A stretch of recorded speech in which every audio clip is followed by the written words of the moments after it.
DAP mengesahkan akan mempertahankan kesemua 11 kerusi Dewan Undangan Negeri yang disandang parti itu pada pilihan raya Negeri-Negeri Sembilan akan datang. Mengutip laporan berita harian, Setiausaha Agong DAP Anthony Loke Siu Fook berkata keputusan itu selari dengan pendirian Pakatan Harapan untuk bertanding di semua 36 kerusi DUN di negeri berkenaan. Menurut beliau, langkah itu dibuat sebagai tindak balas terhadap tindakan UMNO dan Barisan Nasional Johor yang bertanding di semua 56 kerusi DUN pada PRN Johor.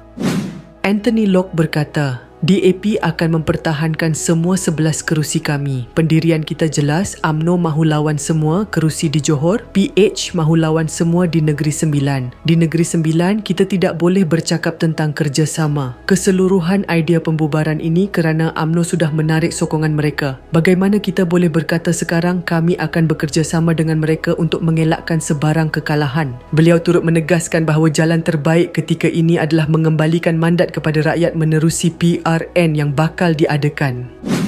Sebelum ini, 14 adun UMNO menarik sokongan terhadap Menteri Besar Negeri Sembilan, Datuk Seri Aminuddin Harun sehingga menyebabkan beliau kehilangan majoriti dalam DUN. Dalam perkembangan berkaitan, Pengerusi BN, Datuk Seri Ahmad Zahid Hamidi dilaporkan berkata BN bersedia menghadapi PRN Negeri Sembilan dan terbuka untuk meneruskan kerjasama bagi mengekalkan kerajaan perpaduan, namun menegaskan masih terlalu awal untuk rundingan rasmi dilakukan.